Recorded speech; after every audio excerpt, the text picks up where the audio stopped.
যে তোমরা তোমাদের লাইফে মোবাইলে যত রোল মডেল দেখো, নায়ক নায়িকা খেলোয়াড়, সাকিব আল হাসান হোক, মাশরাফি বিন মুর্তজা হোক, আর মেসি হোক, আর রোনালদো হোক ফুটবলের প্লেয়ার, অথবা মুভি এবং কার্টুন বা নাটকের যারা চরিত্র আছে তারা হোক, তাদের প্রত্যেকের চাইতে, সকলের চাইতে শ্রেষ্ঠকে, এই বিশ্বাসটা যখন অন্তরে একবার গেঁথে যাবে যে পৃথিবীতে তুমি আর যাদের দেখতেছো তারা সকলেই অসম্পূর্ণ, ইনকমপ্লিট, কোথাও না কোথাও তার ত্রুটি আছে, কোথাও না কোথাও তার সমস্যা আছে। একমাত্র কমপ্লিট পারসন যিনি সকল দিক থেকে সর্বোচ্চ স্তরে আছে তিনি মুহাম্মদ সাল্লাল্লাহু আলাইহি ওয়াসাল্লাম। তো আমরা যদি শয়তানের সাথে ফাইট করতে চাই, ফেরেশতাদের মতো হতে চাই, তাহলে মুহাম্মদ সাল্লাল্লাহু আলাইহি ওয়াসাল্লামের জীবনী থেকে শিখতে হবে। তবেই আমরা মৃত্যুর পরে জান্নাতের মতো মজাদার জায়গা, জান্নাতের মতো আনন্দদায়ক জায়গা, পৃথিবীর কোনো পার্ক, পৃথিবীর কোনো আনন্দ মানুষ চোখেও দেখেনি, কানেও শুনেনি, কল্পনাও করেনি এতটা মজাদার এবং এতটা আনন্দদায়ক হবে জান্নাত। জান্নাতের মতো এরকম মজাদার এবং আনন্দদায়ক জায়গায় আমরা আমাদের মৃত্যুর পর প্রবেশ করব। ওই জান্নাতে আমাকে যেন ঢুকতে না দেওয়া হয়, এর জন্য পৃথিবীতে কন্টিনিউয়াস আমাদেরকে পথভ্রষ্ট করবে কে? শয়তান। আর আমাদের কন্টিনিউয়াস শয়তানের বিরুদ্ধে ফাইট করতে হবে। ওই কাজটাই বেশি বেশি করতে হবে যেটাতে শয়তান কষ্ট পায়, ওই কাজটাই বেশি বেশি করতে হবে যেটাতে কে কষ্ট পায়? শয়তান কষ্ট পায়। বাড়িতে যখন ঢুকবা, ঢোকার সময় যখন আসসালামু আলাইকুম বলবা, তখন ইবলিস চিৎকার করে বলে লা মাবিতা লাকুম ওয়ালা আশা আলাকুম।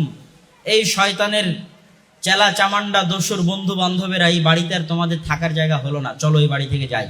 তাহলে সালাম দিলে কে কষ্ট পায়?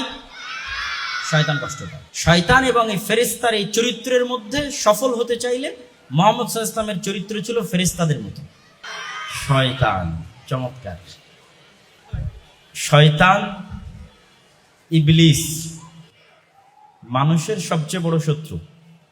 তোমাদের অন্তরে যখনই ভুল কোনো কিছু করার চিন্তা জাগ্রত হয়, যখনই মন্দ কোনো কিছু করার মনোকামনা জাগ্রত হয়, তখন সেই চিন্তাটা তোমাদের অন্তরে কে দেয় বলতে পারো? শয়তান। শয়তান হচ্ছে মানুষের সবচেয়ে বড় শত্রু এবং মৃত্যু পর্যন্ত মানুষের যুদ্ধ শয়তানের সাথে কন্টিনিউয়াস, প্রতি সেকেন্ড প্রতি মিনিটে চলতে থাকে। যেমন এখনই তোমাদের কিছু স্টুডেন্টদের মন চাচ্ছে যে আমি এখান থেকে উঠে যাই, চাচ্ছে না? চাচ্ছে না? অনেকেরই মন চাচ্ছে। তো যাদের মন চাচ্ছে আমি এখান থেকে উঠে যাই, তাদের মনে এটা চাওয়াচ্ছে কে? শয়তান। তাহলে ওই শয়তানের বিরুদ্ধে যুদ্ধ করে তোমরা এখানে বসে আছো। আমাদের লাইফের প্রত্যেকটা পদক্ষেপ এরকম, যখনই আমরা কোনো সিদ্ধান্ত নিতে চাই সেখানে অবশ্যই শয়তান উপস্থিত থাকে এবং এমন কিছু কাজ আছে যে সমস্ত কাজে শয়তান সন্তুষ্ট হয়, শয়তান খুশি হয়। যেমন কি কাজ? কেউ যদি, সুন্দর কথা বলেছে, কেউ যদি বাম হাতে খাদ্য এবং পানীয় পান করে তাহলে কে খুশি হয়? কেউ যদি বিসমিল্লাহ না বলে খাদ্য এবং পানীয় পান করে কে খুশি হয়? কেউ যদি বাড়িতে প্রবেশ করার সময় আসসালামু আলাইকুম না বলে তাহলে ওই বাড়িতে কে বসবাস করে? শয়তান। তো আমরা যত বেশি শয়তানকে কষ্ট দিতে চাইব, শয়তানকে আঘাত করতে চাইব, তত বেশি শয়তান আমাদের থেকে দূরে থাকবে। যেমন শয়তান কি পছন্দ করে না? শয়তান পবিত্রতা পছন্দ করে না। দিনের পর দিন তুমি গোসল করবা না, উজু করবা না, এটা শয়তান খুব পছন্দ করে যে তুমি যেন গোসল না করো, উজু না করো, অপবিত্র থাকো। ঠিক শয়তানের বিপরীত চরিত্র হচ্ছে ফেরেশতাদের। তোমরা কি ফেরেশতাতে বিশ্বাস করো? ফেরেশতারা হচ্ছে আল্লাহ সুবহানাহু ওয়া তাআলার এমন এক সৃষ্টি যারা পৃথিবীর প্রত্যেকটা ছোট থেকে ছোট দায়িত্ব আল্লাহ তাদের দিয়ে রেখেছে। যেমন তোমাদের ছাত্র ভাইদের মধ্যে এখনই কিছু স্বেচ্ছাসেবক আছে, ছাত্রীদের মধ্যে স্বেচ্ছাসেবক আছে, টিচাররা দায়িত্ব পালন করছে। এই প্যান্ডেল সাজানোর দায়িত্ব কাউকে দেওয়া ছিল, নাস্তা রেডি করার দায়িত্ব কাউকে দেওয়া ছিল। এই স্কুলটা পুরো একটা ম্যানেজমেন্ট সিস্টেমের উপর চলে। তো এই স্কুলের চাইতে কত বিশাল এই পৃথিবী। এই পৃথিবীতে এরকম হাজারো লক্ষ কোটি কাজ আছে যা প্রতিনিয়ত করা লাগে।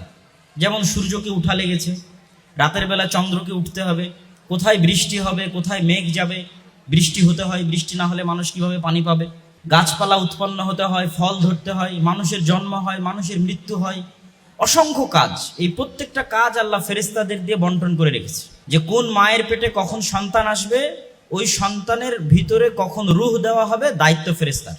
আবার কে কখন মারা যাবে, ওই রূহটা কিভাবে নেওয়া হবে, দায়িত্ব ফেরেশতার। কোথায় বৃষ্টি হবে, কোথায় ভূমিকম্প হবে, কোথায় ঝড় হবে, দায়িত্ব ফেরেশতার।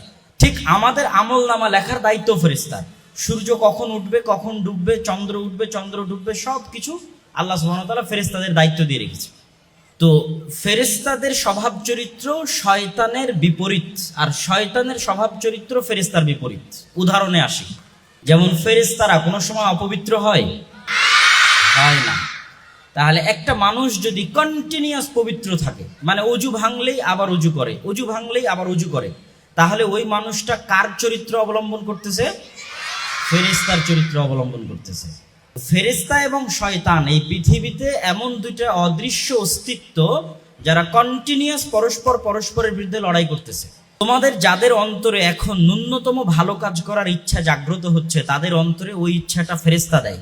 কারো যদি এখন মন চায় যে আজকে বললো সালাম আলাইকুম বলতে, আমি বাড়ি থেকে আসসালামু আলাইকুম বলবো, তাহলে অন্তরে এই কথাটা ফেরেশতা দিচ্ছে। এবং ঠিক বাড়িতেও কন্টিনিউয়াসলি ফেরেশতা এবং শয়তানের ফাইট চলে। যেমন বাড়িতে যদি ছবি এবং মূর্তি থাকে, কে খুশি হয়? শয়তান। আর বাড়িতে যদি ছবি মূর্তি থাকে, ওই বাড়িতে কে প্রবেশ করে না? ফেরেশতা প্রবেশ করে না। তাহলে কিন্তু কন্টিনিউয়াস ফাইট চলতেছে। বাড়িতে ছবি মূর্তি আছে মানে সেই বাড়িতে শয়তান আছে, বাড়িতে ছবি মূর্তি নাই মানে সেই বাড়িতে যদি সালাম দিয়ে প্রবেশ করা হয় তাহলে ফেরেশতা আছে। তাহলে আমি কন্টিনিউয়াস ফেরেশতার মতো হওয়ার চেষ্টা করতেছি না শয়তানের মতো হওয়ার চেষ্টা করতেছি, সেইটা আমার স্বভাব এবং চরিত্র আমাকে বলে দিবে। আমি যদি ডান হাতে খাবার খাই, বিসমিল্লাহ বলে খাবার খাই, অজু করি, বাড়িতে ঢোকার সময় আসসালামু আলাইকুম বলি, তাহলে আমি কন্টিনিউয়াস কাদেরকে আমার আশেপাশে ডাকতেছি? ফেরেশতাদের। আমার আশেপাশে কাদেরকে ডাকতেছি একটু বলো তো? ফেরেশতাদের। আর যদি আমি বাড়িতে ঢোকার সময় সালাম না দিই, বাড়িতে ছবি মূর্তি থাকে, বিসমিল্লাহ বলে খাবার না খাই, বাম হাতে খাই, অজু করি না, অপবিত্র থাকি, গোসল করি না, তাহলে কন্টিনিউয়াস আমার আশেপাশে কে থাকতেছে? শয়তান। শয়তান থাকতেছে আমার আশেপাশে। তাহলে আমি হয় শয়তানের মতো জীবনযাপন করতেছি শয়তানের গোলাম অবস্থায়, অথবা ফেরেশতার মতো জীবনযাপন করতেছি আল্লাহর গোলাম অবস্থায়। এর বাইরে পৃথিবীতে আর কোনো মানুষ নাই, সেকেন্ড কোনো অপশন নাই মানুষের জন্য। আমরা আমাদের লাইফে প্রতিনিয়ত অন্য মানুষ দ্বারা প্রভাবিত হই। খুব মনোযোগ দিয়ে শুনবা, আমরা আমাদের লাইফে প্রতিনিয়ত অন্য মানুষ দ্বারা প্রভাবিত হই। আমার টিচার যদি ভালো হয় আমি তার দ্বারা প্রভাবিত হই, আমার বাবা মা যদি ভালো হয় তাদের দ্বারা প্রভাবিত হই, আমার দাদা নানা আত্মীয় স্বজন যদি ভালো হয় তাদের দ্বারা প্রভাবিত হই। ঠিক তেমন আমরা যে কার্টুন দেখি, মুভি দেখি, নাটক দেখি, ওগুলোর যে চরিত্র আছে তাদের দ্বারা প্রভাবিত হই। আমরা যে সমস্ত খেলোয়াড়দের খেলা দেখি, ফুটবল হোক ক্রিকেট হোক, তাদের দ্বারা প্রভাবিত হই। তো আমরা আমাদের মৃত্যু পর্যন্ত এরকম আরো হাজারো শত বিভিন্ন ক্যাটাগরির মানুষ দিয়ে প্রভাবিত হব। আমাদেরকে মনে রাখতে হবে যে আমরা এখন পর্যন্ত আমাদের মোবাইলে যাদের দেখে প্রভাবিত হয়েছি, আমার স্কুলে যাদের দেখে প্রভাবিত হয়েছি, আর আমার মৃত্যু পর্যন্ত যাদের দেখে প্রভাবিত হব, তাদের সকলের চাইতে সকল দিক থেকে সবচেয়ে শ্রেষ্ঠ এবং উত্তম হচ্ছে নবীরা। সবচেয়ে উত্তম এবং শ্রেষ্ঠ কারা? নবীরা।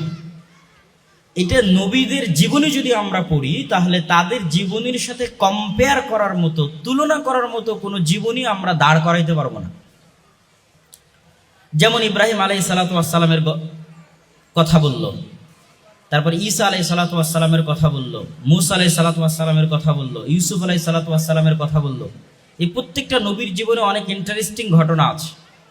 আবার তোমরা যারা ছোট বয়সে আছো, এই ছোট বয়সের সাথে কানেক্টেড ঘটনা আছে, শুধু বড় বড় তাত্ত্বিক ঘটনা না। ইউসুফ আলাইহিস সালামকে যখন কুয়াতে ফেলে দেওয়া হয়, তখন উনি তোমাদের মতো ছোট্ট শিশু, 6 বছর, 7 বছর, 9 বছর, 10 বছর, যখন তাকে তার আপন ভাইয়েরা কুয়াতে ফেলে দিয়েছিল। ইব্রাহিম আলাইহিস সালাতু ওয়াস সালাম যখন তার ছোট্ট শিশু ইসমাইল আলাইহিস সালাতু ওয়াস সালামকে কুরবানি করার জন্য নিয়ে যান, তখন ইসমাইল আলাইহিস সালাতু ওয়াস সালামের বয়স তোমাদের মতো, 10 বছর, 12 বছর। মূসা আলাইহিস সালাতু ওয়াস সালামকে যখন তার আম্মা একটা বাক্সের মধ্যে নিক্ষেপ করে তাকে নদীতে ফেলে দেন, কেননা তখন ছিল ফেরাউনের শাসন, কারো ঘরে পুরুষ সন্তান জন্মগ্রহণ করলে তাকে হত্যা করা হবে। হত্যা থেকে বাঁচার জন্য মূসা আলাইহিস সালাতু ওয়াস সালামের আম্মা মূসা আলাইহিস সালামকে একটা বাক্সের মধ্যে করে নদীতে নিক্ষেপ করে দিলেন। তখন মুসা আলাইহিস সালাম তোমাদের চাইতেও ছোট। ঈসা আলাইহিস সালামকে যখন তার আম্মা জনগণের সামনে নিয়ে আসলেন, তখন তার আম্মাকে গ্রামের মানুষ অনেক পচা কথা, কটু কথা, খারাপ কথা, অনেক রকমের গালমন্দ। তখন মারিয়াম আলাইহিস সালাম বলছে, আমি কোনো কথা বলবো না, এই যে আমার কোলে বাচ্চা আছে, কোলের বাচ্চা কথা বলবে। আল্লাহ সুবহানাহু ওয়া তাআলা কোরআনে বলছেন যে তখন কোলের শিশু কথা বলে উঠলেন, ইন্নী আব্দুল্লাহ আতানিয়াল কিতাবা ওয়া জাআলানি নাবিয়্যা, আমি আল্লাহর বান্দা, আল্লাহ আমাকে কিতাব দিয়েছে, আল্লাহ আমাকে নবী করেছে। ঠিক আমাদের নবী মুহাম্মদ সাল্লাল্লাহু আলাইহি ওয়াসাল্লামেরও ছোট বয়সের অসংখ্য ঘটনা আছে যা তোমাদের এবং আমাদের সাথে সম্পৃক্ত। তার সংক্ষিপ্ত ছোট্ট ঘটনা কি? আমাদের নবী মুহাম্মদ সাল্লাল্লাহু, তোমাদের সকলের এখানে যারা উপস্থিত আছো, বাবা নাই এরকম কে আছে? হাত উঠাও। বাবা নাই এরকম কে আছে? বাবা নাই, বাবা মারা গেছে এরকম কে আছে? হাত উঠাও। একজন, দুইজন, তিনজন, চারজন, পাঁচজন, এই পাশে একজন, ছয়জন। মা নাই এরকম কে আছে? মা মারা গেছে এরকম না? ছোট, আমি ছোটদের জিজ্ঞেস করেছি, যারা স্টুডেন্টস, অনলি ফর স্টুডেন্টস। মা নাই এরকম কে আছে?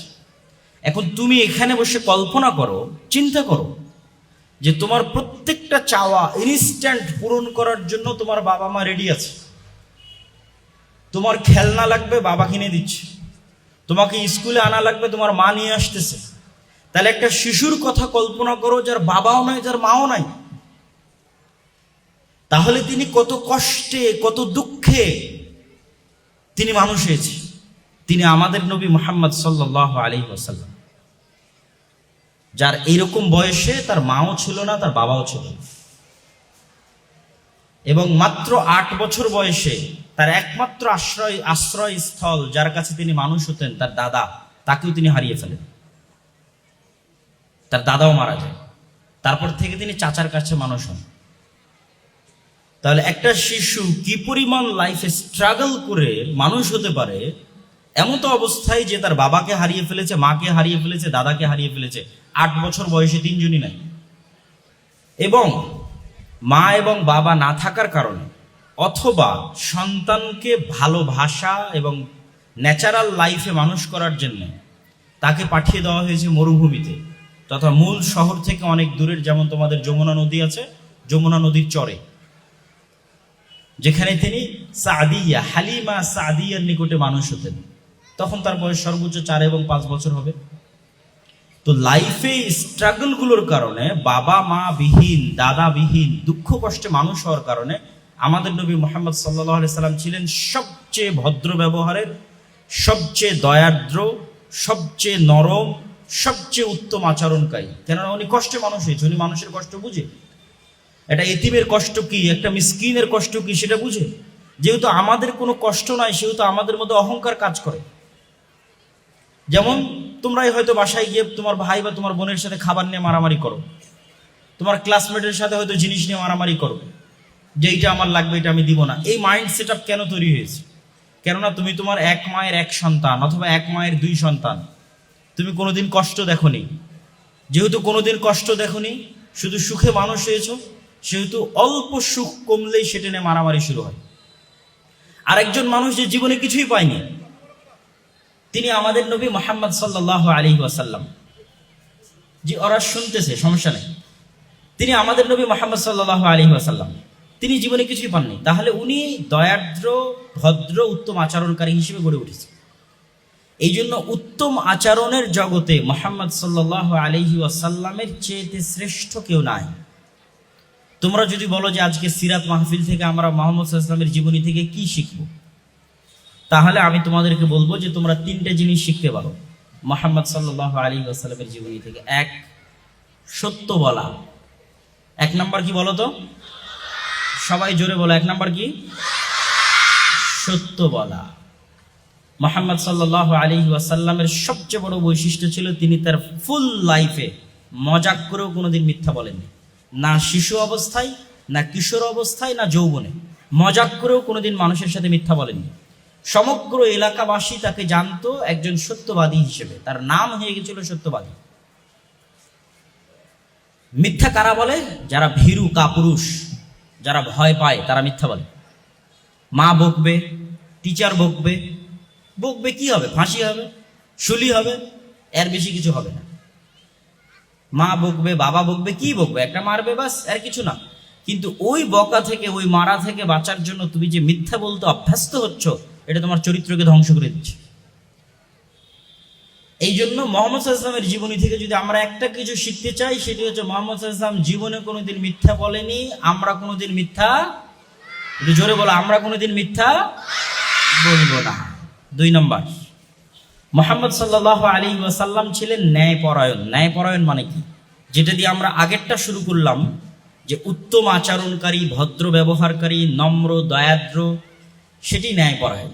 ন্যায়পরায়ণ মানে হচ্ছে, তোমরা যারা ক্লাসমেট আছো, বন্ধু বান্ধবী, ভাই, ফ্রেন্ড সার্কেল, এই প্রত্যেকটা জায়গায় উঠা বসা করতে গিয়ে আরেকজনকে ধোঁকা না দেওয়া এবং আরেকজনের সাথে ন্যায় বজায় রাখা।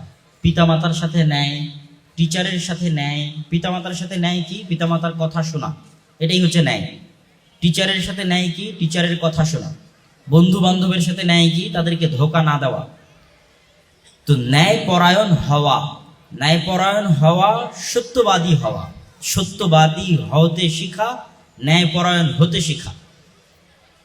আর 3 নাম্বার, যদি আমরা মুহাম্মদ সাল্লাল্লাহু আলাইহি ওয়াসাল্লামের জীবনী থেকে কোনো শিক্ষা নিতে চাই, সেটি হচ্ছে মানুষের উপকার করতে জানা, আর একজন মানুষকে সহযোগিতা করতে শিখা, আর একজন মানুষের উপর জুলম, অত্যাচার না করা। আমরা প্রতিনিয়ত জুলমের প্র্যাকটিস করি, প্রত্যেকটা সেক্টরে জুলমে পরিপূর্ণ। তুমি তোমার আব্বাকে গিয়ে আজকে জিজ্ঞেস করবা যে তোমার আব্বা তোমার ফুফুকে তোমার দাদার সম্পত্তিতে ন্যায়ের সাথে ভাগ দিয়েছে কিনা, দেখবা যে তোমার আব্বা জালেম, তোমার ফুফুকে ন্যায়ের সাথে ভাগ দেয়নি। ঠিক তুমি যখন তোমার আব্বু আম্মার কথা শুনতেছো না, তখন তুমি জুলম করতেছো, অন্যায় করতেছো। আল্লাহ সুবহানাহু ওয়া তাআলা পবিত্র কোরআন মাজিদে তার ইবাদতের পরে একমাত্র যাদের আনুগত্য করার আদেশ দিয়েছে, সেটা হচ্ছে বাবা মা। আর আমাদের এই জেনারেশনের টেন্ডেন্সি কি? বাবা মাকে ধোকা দেওয়া, বাবা মাকে ধোকা দিয়ে মোবাইল নেওয়া, বাবা মাকে মিথ্যা বলে এদিকে ওদিকে চলে যাওয়া। যতটা আমরা পারি বাবা মাকে ধোকা দিই।